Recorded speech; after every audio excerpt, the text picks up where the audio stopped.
Good afternoon, buenos dias. How is everybody at the Wonder House? Yes? Come on, give it up a little bit. I am not Jessica Retis, you may have noticed, yes?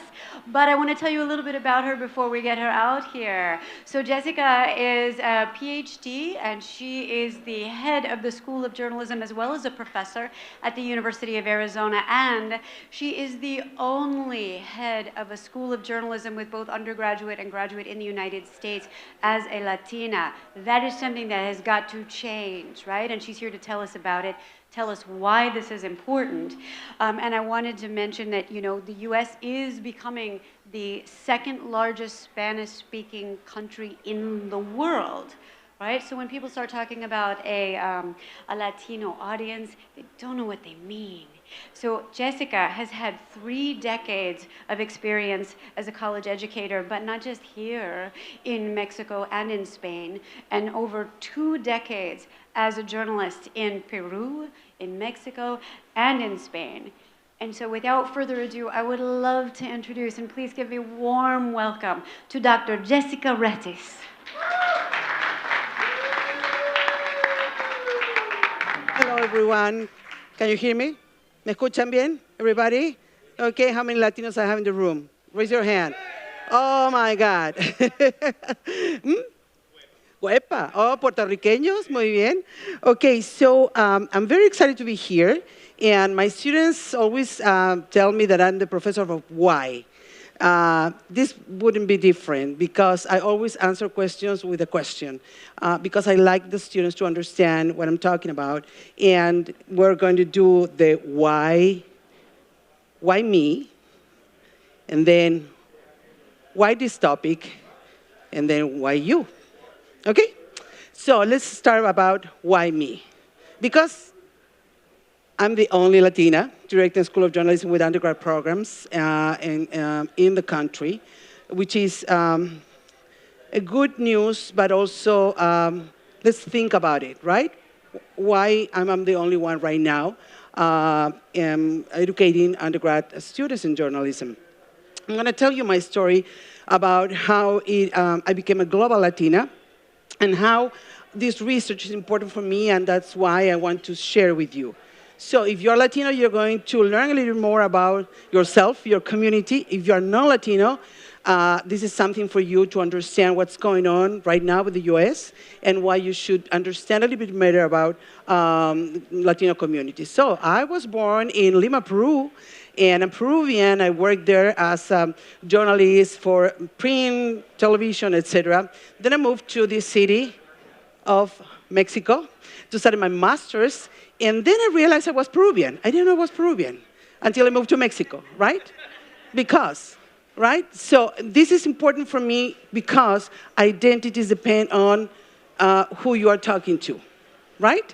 And there, when I was studying my master's, I was studying at UNAM, Mexico. Do I have any Pumas here? Pumitas? No? Kachung, kachung? Okay. So, and then when I was studying my master's there, I was forced, quote unquote, to learn other language. And I decided to study Portuguese because, you know, it was easier for me to learn a language that was similar. Do I have any Brazilians here? No? There you go, bem-vinda, bom dia. And also when I was studying at I was working as a professor at Tec de Monterrey, they train us into some French lessons. So I have some level of French as well. I thought I was going not to use it until later. I was never going to use it, but bear with me because I will explain you how important it was me to learn these other languages and how they helped me in my professional career. From Mexico City, I moved to the city of Madrid, and that was in the 90s. At the time, there were not that many Latinos in Spain, believe it or not. right? So that changed. When I was living there, I was noticing the change of immigration and the amount of immigrants coming to the south of Europe. And I was very interested in that, so it became my area of research. So I studied there my PhD in Latin American Studies. So, and I worked on the first mapping of ethnic media in Madrid, the first comparative study of urban and rural scenarios, and basically I build up interdisciplinary understanding of media discourses and immigration with a perspective of Latin Americans. And I have 3 chapters, one about Ecuadorian immigrants in Spain, about Colombian immigrants in Spain, and about Argentinians. And basically what I was trying to understand is how different they were portrayed in Spanish mainstream media. And how do you think they were, Ecuadorians were portrayed? Do I have any Ecuadorians in the room? No? No? It was more a compassive way. It's like they are poor and they just come here because they need to come here, when it was the other way around. Usually, immigrants follow the path of the capital flows. And with Colombians, the major metaphor was about what? That you will know. How do you think Spanish press saw Colombians? What kind of metaphors? What kind of topics? Yeah, unfortunately, right? So close related to narco-traffic and conflict, etc. When the demographics were demonstrating that the majority of Colombians were basically well-educated, middle classes, working communities, but the opposite image came from there. But what was fun interesting was Argentinians were seen more as they are one of us. And it has to come with the issues about race as well. So that was my first encounter with this kind of research. Then, in Spain, I was recruited by Cal State Northridge, and I moved to Los Angeles. And I became not a Peruvian anymore, not a South American anymore. I became there you go. I didn't know I was Latina until I arrived to Los Angeles, right? So it's also trying to understand my new identity, what's going on, and I wanted to compare Spain and the United States. It was a bad idea because it was like comparing oranges and apples. So instead, I decided to concentrate my attention into global cities, because that was my understanding. So if you Google my name, I hope you Google my name, you will see that most of my research was about 3 cities in the United States: Los Angeles, New York, and, thank you, Miami, right? Why those cities? Because they are the largest cities with the Spanish language speakers, right? So Nielsen, etc. I have people from media here and technology. You know that there are big markets, right? So all my research has been about cultural industries, Spanish language cultural industries, and also visiting the headquarters of Univision, Telemundo in Miami, or the different theater production in New York and in Los Angeles, etc. So I have sort of a good understanding of what's going on with these global cities. Then I decided to move my research to Latinos in London. I just published a book about Latin American immigrants in London. That was a time when I was living in Europe, and I was visiting London so many times because it was a research about the BBC and Televisión Española. I've noticed the difference and the growth of Latin American immigrants in London. And then I decided to do that. When you might think I was done with that. No. So I got a sabbatical, and then I decided to go to this other city. What city is this one? Tokyo, thank you. So my research was about Latin American immigrants in Tokyo. So where do you think that the immigrants from Latin America are coming? What country are coming from Latin America to Japan? Yeah, Brazil. So you remember that I was learning Portuguese when I was in Mexico? That's when I used my Portuguese. So my research was about Latin American immigrants in Japan, and they were mostly Brazilians and Peruvians, right? So my research is based also in Sao Paulo. Thank you very much, Barrio Liberdade. Where's my Brazilian attendee here? Barrio Liberdade. And I came back to Lima, to my own country, to understand Japanese Peruvians. I started learning Japanese as well. Do you have anyone that speaks Japanese here? Watashi wa desu desu. Hashimemashite. So the one sentence, I don't have a good level of Japanese. It's only a survival kit, but enough to say, sumimasen, toire wa doku desu ka? Which means, excuse me, where's the bathroom? Very important. When you're conducting research, right? It's, excuse me, where's the bathroom, right? Yes. So you might think that I was done with that, right? But no, I decided to start a new research, and my research has started now about Latin Americans in Paris.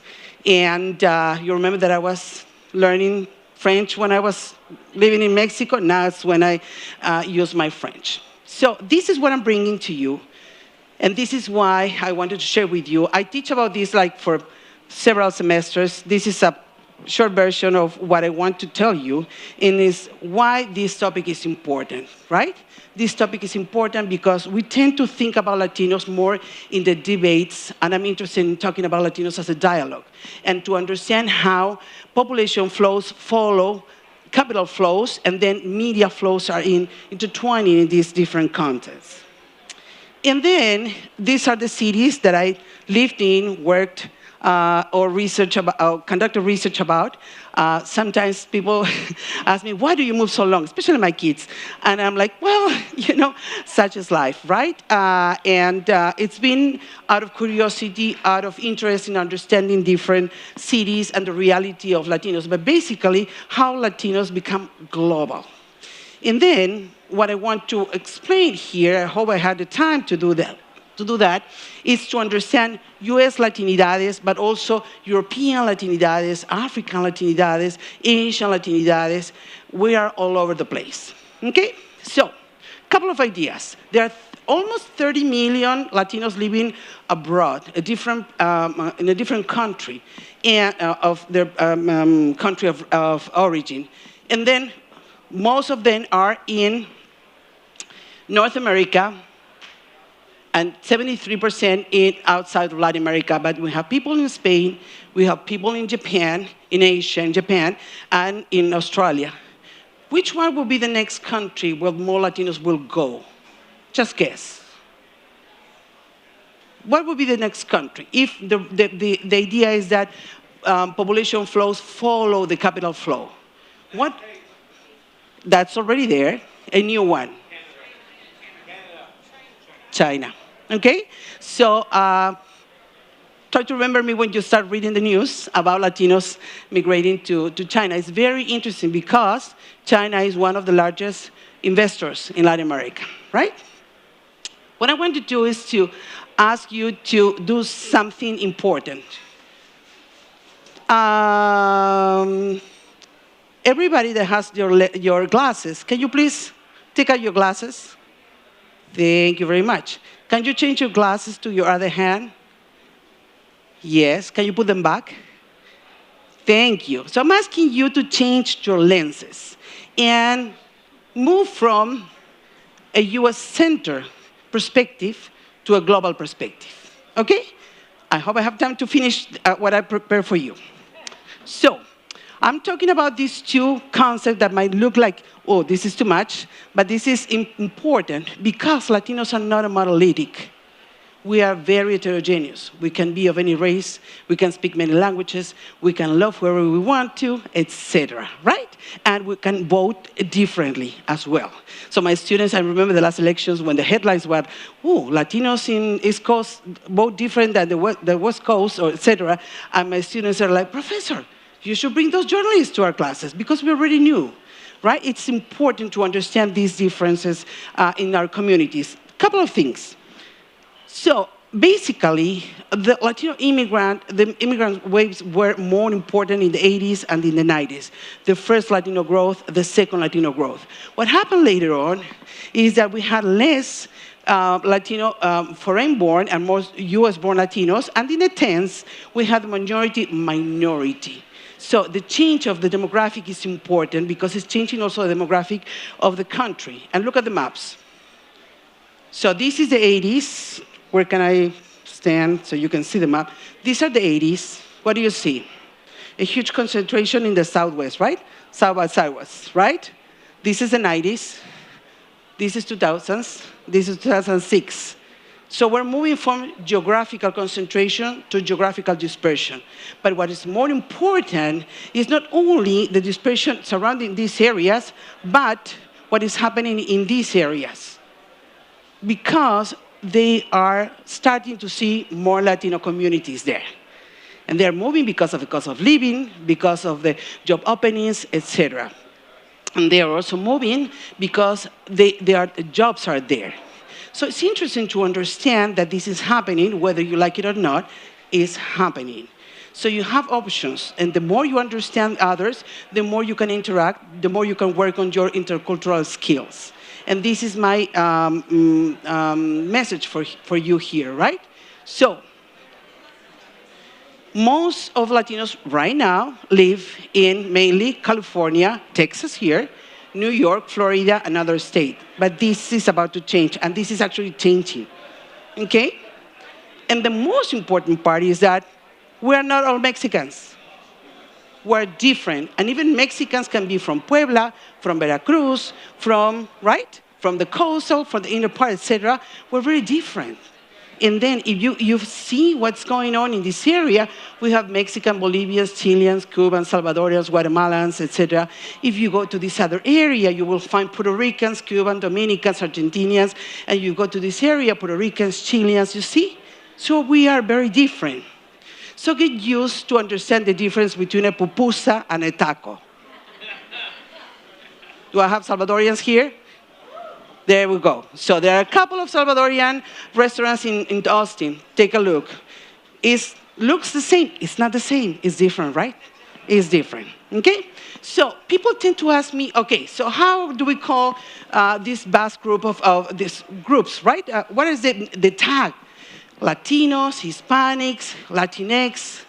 Guess what my answer is? All of the above. Thank you very much. Because it depends on the historical moment, the geographical area, where it started, what community you're talking about. Actually, most of Latinos, depending on who you're talking to, I always answer the question, is that you want the long answer or the short answer? The short answer, I'm Peruvian. The long answer, I'm Peruvian, but I live in Mexico, my kids are from Spain, blah, blah, blah, blah, blah, blah, right? And then California, and I now live in Tucson. Okay, so what happened with these Latinx questions? Yes, you get the answer here. So it's like, oh, I heard this Peruvian professor, and now I know what is the word Latinx, right? So what happened is, Latinx is not a common tag that Latino communities use, because the majority are still first or second generation, like my age. But I see so many young people here, right? So younger generations, thank God, are more inclusive, more open, live their life freely, right? So they are the ones who are using more the Latinx to include people that don't identify themselves as women or men, but differently, right? So sometimes people tend to say to me, I don't want to call myself Latinx. You don't have to. The word is being used to include other people, right? So we're still not that common in using the word, but my prediction is that this will grow as younger generation will teach us how to be more inclusive, even when we use the languages, right? Okay, so why you? Why are you here? I hope not only for the free food, but because you're interested in the topic, right? And why you? Because one of the most important parts that you need to understand, especially if you're part of this convention, is because you're part of a certain industry, right? And this is going to happen to us. The United States right now is the second largest. There we go. The second largest Spanish-speaking country in the world. Do I have Spaniards in the house? Someone from Spain? No? So I'm sorry, because the Spanish is going to be ruled by US Spanish and Mexican Spanish. Like cantinflear is already in the dictionary, that is going to be happening. And that's why Spain is starting to open Instituto Cervantes offices in different places in the United States. And this is happening. This country will keep being bilingual. And when I talk about bilingualism, I'm not talking about excelling a language. I'm talking about getting enough confidence in the language so you can communicate with others. If you speak Pocho, it's okay. If you speak English with an accent, it's okay. It's a continuum. And you can be in the middle with perfect Spanish and perfect English, or your Spanish can be better your English, or your English can be better your Spanish. This is the reality of bilingualism, right? So, most important, what happens with these bilingual communities, they become translocal, transnational and local. Why? Because we don't cut the liaisons with the country of origins. We just adapt it, right? So what I found is when we talk about Latino media, you need to understand that because that's why in the 80s, with the growth of immigrants, we have the expansion of broadcast and cable systems. But when we were in the 90s, we were also in the exponential growth of Latino media. But what happened with the US-born Latinos, it started with the digital transformation and also the economic recession and the expansion. Nowadays, starting with the 2010s, we started looking at the fragmentation of Latinx audiences. We are in the digital era, right? So when was the last time you bought a print newspaper? You don't remember. You don't even remember, right? So we're living in a different era. What happens is, this started happening at the same time that we're suffering in mainstream media the closure of many, unfortunately, many local media. We're seeing local media, mainstream in English, that are closing. But paradoxically, we have more Latinx bilingual media also starting, talking about startups, right? So when I've been asked about what is the reality of Latino media, I tend to say it depends. It depends on the historical moment. It depends on the geographical area. It depends on the different communities. So what happened is I'm working with a co-author into trying to understand and mapping all these digital native audiences and the digital native media that I'm seeing right now. And I'm bringing a couple of examples here. So we have ¿Qué hay de nuevo en New Hampshire? We have El Migrante, is in San Diego, Tijuana. We also have El Tímpano in Oakland, California, or Connect Arizona in Arizona and Sonora. These are translocal media. These are digital native media. If you Google my name, there's a paper with all this information. It's in PDF, available to everyone. It's just about the mapping of digital media. What happened with these news outlets is that they are living elsewhere. They live in WhatsApp, they live in text messages, they live in newsletters. So it's a different platform where we are having these communications. Sometimes in Spanish, sometimes in English, sometimes in Spanglish, moving back and forth. Porque esto es lo que hacemos los latinos. We go for English and then we switch to Spanish most of the time. So with all this background and with all this understanding, what happened to me is that I was recruited by the University of Arizona to start a program, a very innovative program. We just started a master's in bilingual journalism. The master's from the beginning is about understanding communities. It's offered not only for Latino communities, but also for non-Latino communities. Because guess what? You're going to get in a newsroom and you're going to be asked to report in these different communities that are already going to different places in the United States. So schools of journalism need to adapt to the reality that we're facing. So that master's is bilingual. So I started class like, okay, vamos a empezar la clase. Let's switch what we're going to do. Who are you going to interview? No, esa fuente no está bien. Vamos a mejorar la fuente. And we switch from English to Spanish most of the time. And again, for me, bilingualism is a continuum. It's not that you don't have to have 100% of Spanish or 100% of English.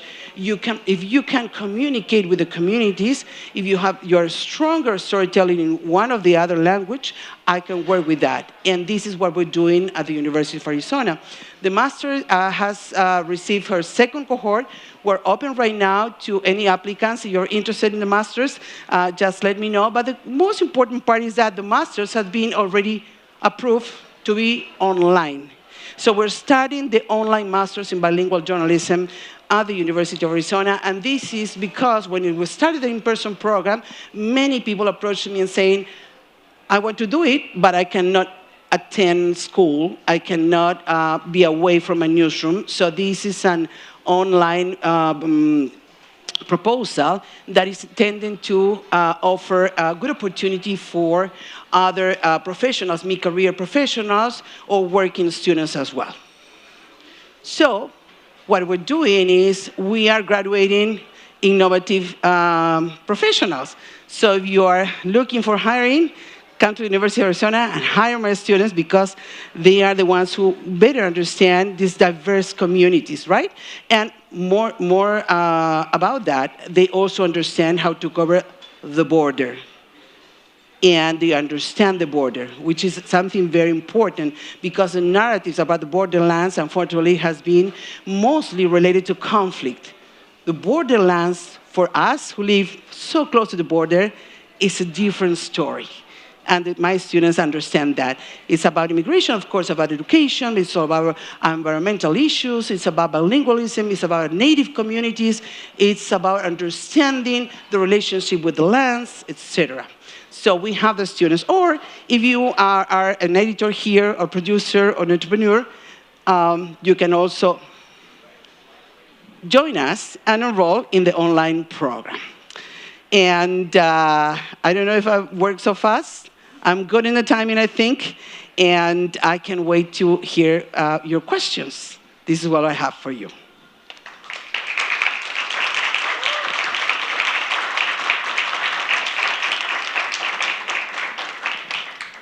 Questions?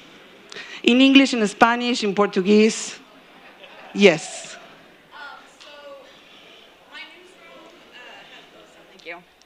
So my newsroom has taken important stories and translated them into Spanish. But it's not a newsroom that Spanish speakers have necessarily went to. Like they don't go to the website to find out that information. So my concern is that these translated articles aren't reaching who they need to reach because they're not, we don't know how to advertise them or let that group, you know what I mean, like know to find them. Mm-hmm. And they haven't been going there to even look for that information. Mm-hmm. So how do we best bridge that gap, if you have any ideas? Yes. First of all, translations are not that good because when we work with bilingual students, if you're working in English, you have to explain who AMLO is, right? But if you're working in Spanish, you don't have to explain who is AMLO, right? So it's just one simple example, but it's better to have versions because otherwise it wouldn't cater their informational needs. That's one. The other one is that we tend to think about news media consumption as in a traditional legacy way. That is not happening anymore, right? How do you inform yourselves about the news? Apps, right? So that's what these translocal news outlets discovered. It's like we need to go to WhatsApp because that's where they go to get informed. Or we need to go to Instagram because that's where they start the information. Then you put the link and then you go to the website if that is interesting. So I'm talking about these different platforms and hyper-fragmented audiences. The other part is it depends, where are you located geographically? Here in Austin, but my newsroom also covers all Yeah, so the thing is that you need to understand your audiences, right? So I've noticed that the group of Brazilians are growing, right, in Austin, right? So how about, yes, of course, right? So how about incorporating that? So what I'm trying to say is that you need to understand now more than ever, you need to understand the communities. And that now more than ever, don't think about the homogeneous group.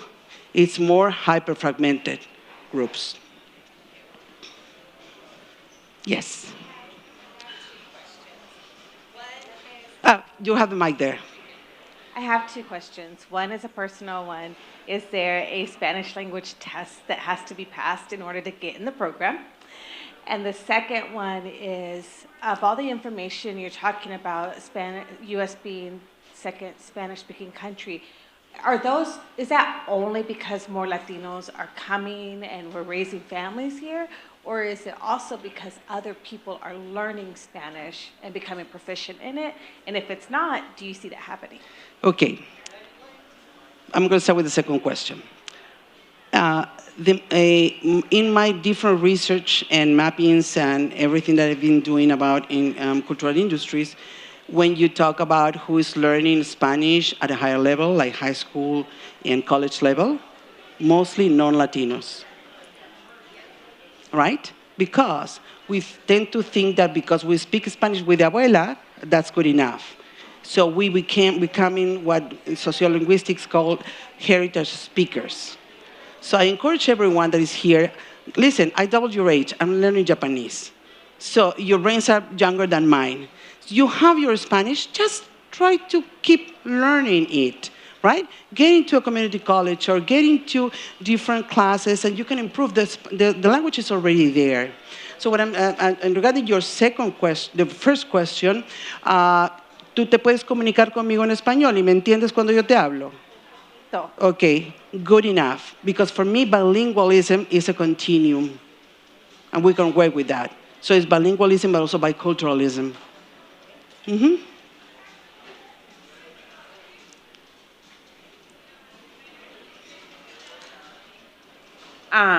I'm 8 to 10 generation Hispanic, and I grew up in the borderlands. And one of the things I left Texas, and the last 25 years I spent in D.C. And the population in the East, in terms of Hispanics or Latinos or whatever, is totally different than what you find in the West or in Southwest. So when I came back to Texas to take care of my mom, one of the things that I found is the perception, a lot of the immigrants coming through, legal or otherwise, were not Mexican. They were predominantly from Central America.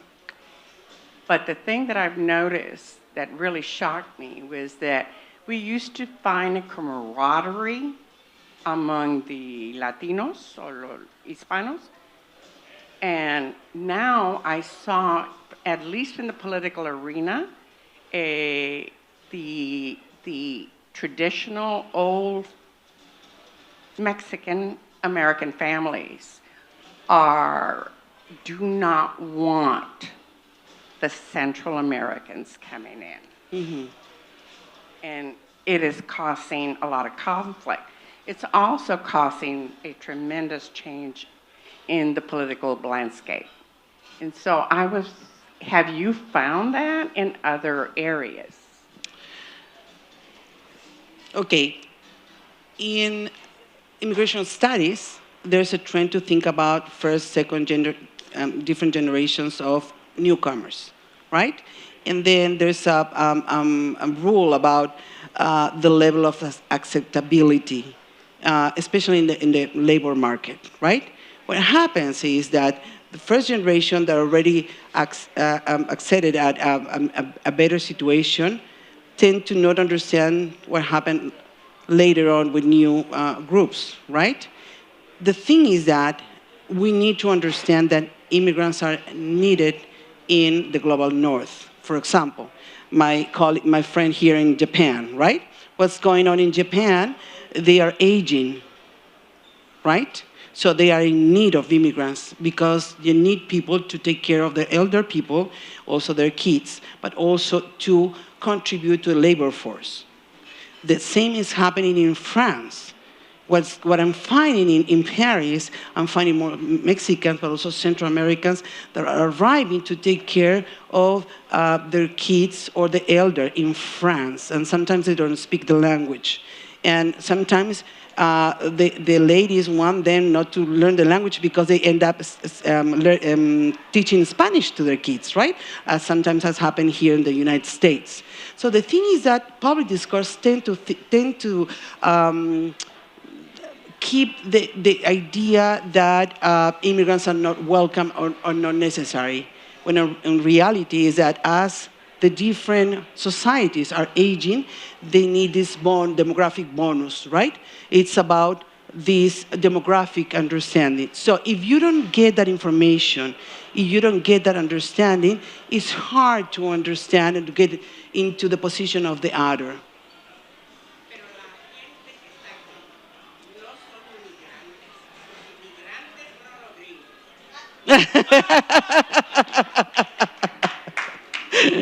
Okay, historical information, yes. And in Texas, you're looking at people who have had their properties for a couple hundred years. And all of a sudden, you're seeing immigrants that are from non-Mexicans. The Mexicans went back and forth all the time, okay? In my family, you had the business, the mercantile on the American side, and you had the ranch on the Mexican side. That was, you know, it was imposed by, in the late mid-1800s. But the point is that the Mexicans do not need, or the Mexicans in the northern Mexican arena, they don't see this group as coming in to assist or fill a labor market. They're seeing it as a deterioration of not only their culture, but a competitive level of their labor market. That's why we need to go back to the newsroom. So we need to train those journalists to better understand what's going on, so we can actually work on those stories, so we can inform in a more comprehensive way and more transnational and international way about diversity issues. Okay, pero soy Latina, pero soy Dominicana y Brazil. I am a very proud Latina. However, I'm an Asian and Afro-Latina. I'm not indigenous. I'm racially ambiguous. I'm trigueña, and I know it. I'm proud. However, the thing is that you're saying Latinidad. A lot of the times, non-Spanish-speaking Latinos, pero Haitians, people from French Guyana, Brazilians, they don't think we're Latinos. So when these people see us, we don't look like the third, fourth generation Mexican American, which are typically almost hitting white passing. I am mixed. So you're saying you want to go global. How are you going to represent all of us when we come in all shapes, all different sizes? How can you say you got to speak Spanish when this person's from Haiti? They speak French, and they even speak a different form of French. So it's just, I get what you're saying, I feel it, but there's so much within Latinidad in itself. I don't even know where to start, because how can you make the program accessible when you're dealing with classism? Our racism is different. Ours is classism that breeds into colorism. And our colorism is different, baby. I don't think y'all are ready for this. We'll hurt your feelings. But that's my biggest concern, is making it accessible for everybody. And it represents everybody, because there's so many different identities, right? So. Thank you for your question. So the reason why we call the masters bilingual is because we're starting with the Spanish, but we're incorporating other languages. We're receiving students that are speaking Portuguese and etc. We want to expand this idea. And of course, we need to evolve. Since the Latino population is going to grow, we're going to go more and more and more diverse. So it's about time that we understand those diversities. Thank you. I work for Atlanta, Discover Atlanta. We market the city of Atlanta to the world. And this year, we're starting to do more content in Spanish. I'm the only Latina in the team. I'm the content manager. So I straight up said, we are not just translating stories. We're hiring writers that speak Spanish, that are Latinos, whatnot. But now I'm running into the issue that, how do you choose what word to say? Pitillo, popote, like, what do you do? I run into this every single day. So how can you do that message and be generic? I don't know what is the right way. Oh my God, I have been in this discussion like forever with my students. I will suggest, and it was very strict at the very beginning, it's like, no, se dice así. But no, it depends on what community you're talking to, right? So you can use that context. Use the contextual understanding of your communities. So that will give you some leverage to speak in Spanish to the different communities. Because yes, we speak Spanish, but we use different words for every single thing. Thanks for sharing.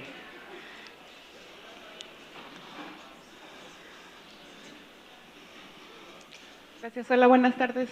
Yo soy de la frontera de Ciudad Juárez y El Paso y me estaba preguntando, mientras usted estaba hablando, que en este momento en donde estamos tanto en las redes sociales, ¿por qué pensar en la profesionalización de, por ejemplo, carreras como la de journalism, que cada vez están más accesibles y están también, pues sí, ¿no? Fuera de a veces una promesa de que vas a tener, digamos, un futuro digno?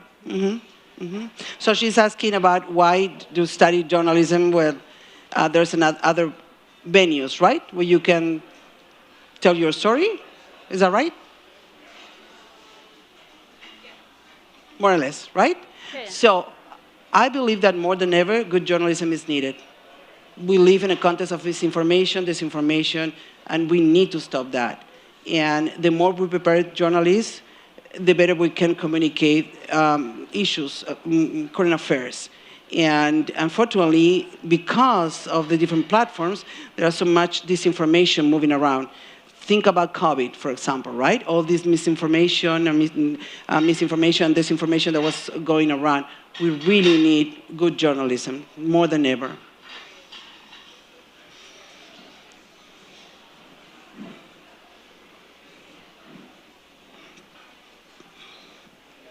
Thank you for speaking today, first of all. I think we have covered the many differences that are within the culture.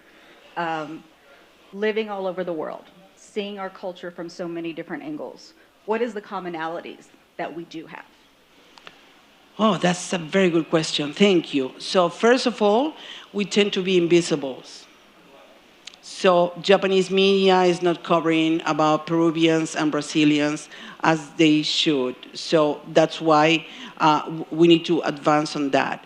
In France, Latino immigrants remain invisible. It was the same in London, they remain invisible. So what happens is we need to incorporate in our schools of journalism more intercultural studies, more contemporary studies, so we can better train the journalists to cover all different situations, demographically speaking. That's the main trend that I found, invisible. And then when the immigrants are covered in mainstream media, they tend to be covered mainly related to social conflict. So you are invisible, and then if they are, especially when we talk about women or young Latinos. So someone like me with a master's, a PhD, being the director of the school, I'm not news, right? So women tend to be portrayed more as victims, and we need to change that paradigm, and which is why I'm here, especially to share this information with the world. We can be directors of a school of journalism. We can do leadership. We are good leaders. We just need that opportunity, right? I was thinking about the Oscars last night. Last night were the Oscars, right? And all these Asian actors that were so excited receiving their awards, and they were talking to the audiences and talking to them through the screen, saying, I look like you. Someone like me can get this, right? So that's what we need. And throughout all these years and training all these bilingual Latino journalists, for me it's important when all my students are out there making a difference in their newsrooms. It's not going to be a change for tomorrow, but hopefully we are moving towards that. That's what is needed. And also, not only to train more journalists, but to train more non-Latino journalists into understanding diversities, because that's what we need. The more we know each other, the more we learn about the others, the better we can live together and see the commonalities, right? And that's why one of the elements of the program that we have at the University of Arizona is solutions journalism. It's a new trend because, unfortunately, journalism tends to focus mainly in conflict. There's a new trend, it's called solutions journalism. It's not talking about conflict, but talking about what's going on when there's a conflict and who is trying to bring a solution to that. It's a different approach to journalism. That's why I truly believe that more than ever, we need good journalism in every single newsroom.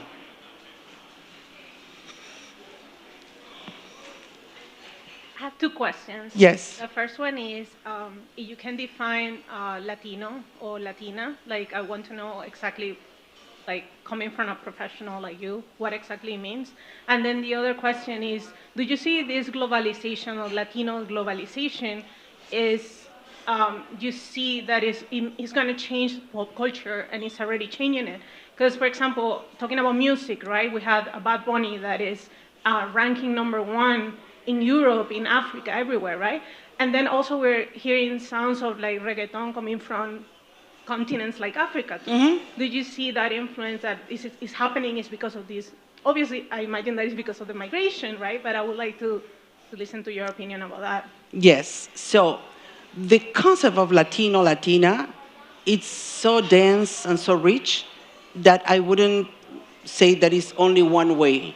It's every one of us will consider Latino in a different way, right? So that's the beauty of the heterogeneity, and try not to homogenize the groups. So that's why I tend to write Latinidades instead of Latino, Latina, right? So that's the idea. We publish with several professors, educators in journalism, a recent book is called Reporting on Latino-a-x Communities, a guide for journalists. It's in Routledge, and it's out there. It's available. We hope that it's in every single newsroom and in every school as well. And each chapter is talking about how you better portray the different groups. And the other question is, give me an excellent hint for what is going to happen after this talk. I asked my friends Sebastián Yatra and John Legend to sing for me after this talk, and then you will hear Tacones Rojos, right? Yeah, you know Tacones Rojos in Spanish. Do you know that we have a version in bilingual version? With John Legend. Yeah, with John Legend. Yeah, so John Legend is singing in Spanish, and Sebastián Yatra is singing in English. Popular music is already doing that. It's already happening. It's not about the future. This is happening right now. If popular culture can do that, we can do that in other cultural industries as well.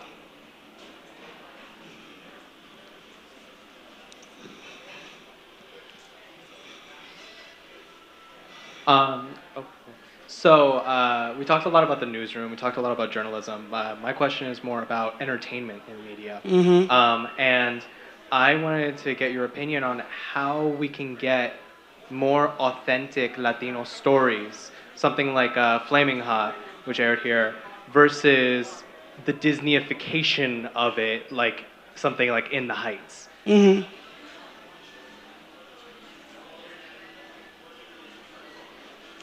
I have so much to say. I'm just summarizing my ideas. We have a situation in higher education.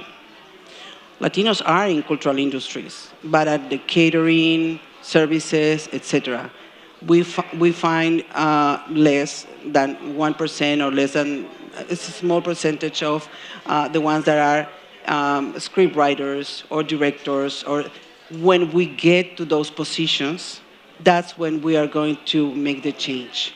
I've been the academic officer for NAHJ, the National Association of Hispanic Journalists, and we have the motto, more Latinos in the newsroom. For me, what is important is more Latinos in schools as well, right? Because that's the pipeline. We need to start changing that idea that in high school, most of my students have been told that they are less because they speak Spanish. It's the other way around. They understand both cultures, right?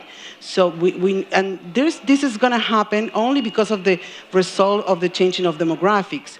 The student body is going to change, and we're going to see more and more Latinos in community college and four-year college as we speak. So more and more we're going to see that. So the student body is changing. The fact that we still don't have this diverse group in the faculty, it's what is the situation right now. And that's why for me it was so important when I accepted the appointment of being the director of the school, because not only because I could, because I'm a full professor and because I have a PhD, etc., but because it's needed. We need to be more into positions of decisions.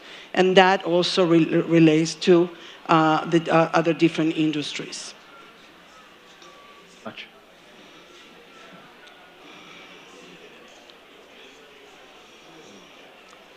First, thank you for your time today. This has been very insightful.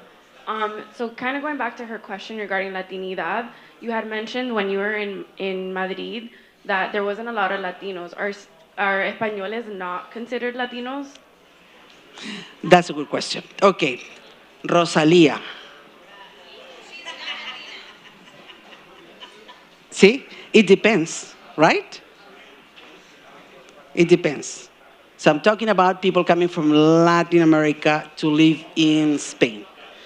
When I was there in the 90s, there were not that many people coming from Latin America to live in Spain. Nowadays, we have a very interesting, a very diverse group of people coming from Latin America to live in Spain, to live in London, live in Paris, live in Berlin, live in Tokyo, you name it. So what I'm trying to say here is that we are getting in different areas, but we still have this liaison, right? Which is turning more global. And that's the main point of my talk.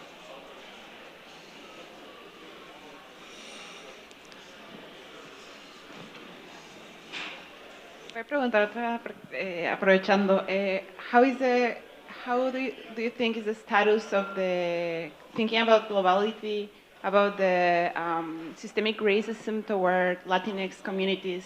Yeah. That is my question. Like, how do you see, for example, I was thinking about what you were saying before, that the countries require Latinx people to go and take care of the elders. So I was just thinking about in education, how do you see that that works for Latinx to be in this, for example, in these places of getting into a higher education, or yeah. I don't quite understand the question. Like, what do you think about the systemic racism inside academy for Latinx people? Oh, okay. Okay, got you. Well, it's challenging. I face it, right? So when you have your degree from one country and you come to study in another country, you have to go through a very difficult process, costly sometimes, but it can be done, so it takes some time. That's the other part. When I was living in Spain, for example, I was working with different organizations into training different elementary school teachers, because they were receiving young kids from Dominican Republic, from Ecuador, from Bolivia, and then all of a sudden they didn't know how to deal with that. So there is a need also to train administrators and public services.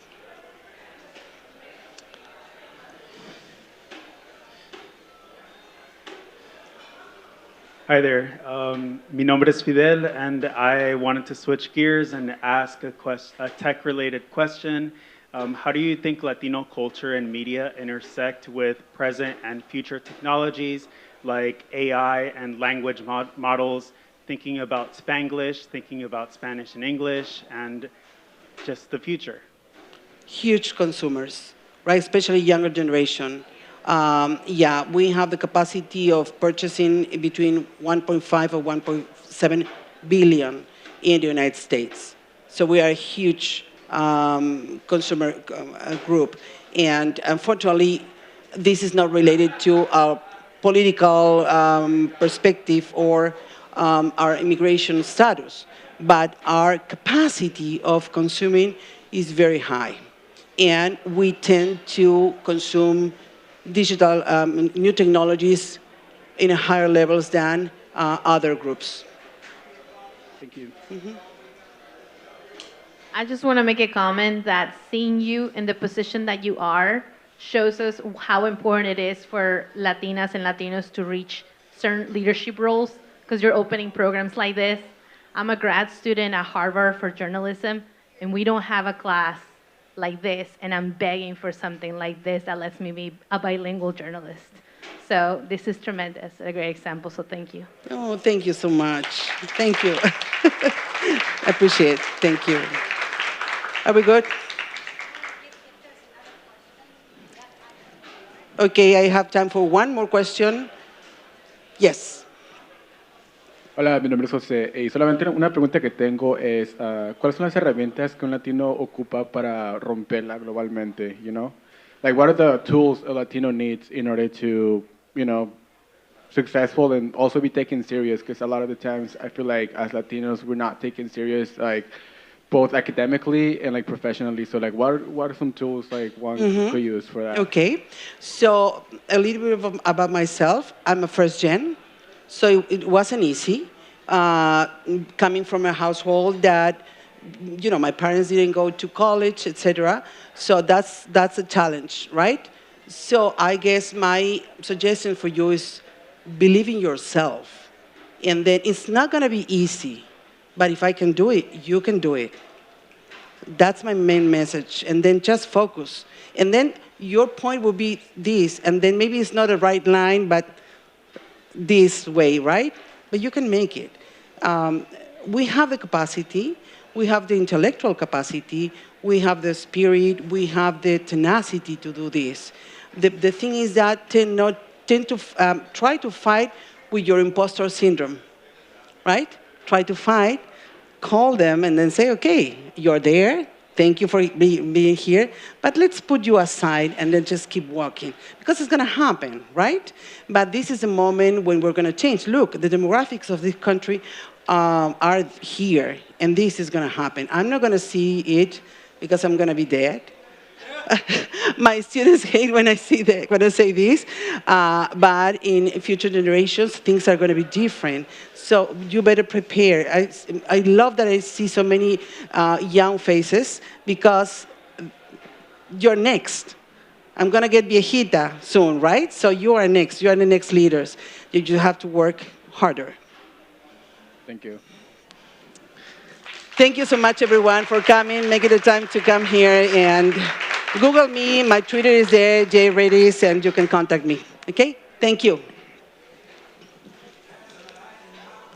Oh, there he is. Sebastian Yatra and John Legend, a bilingual song.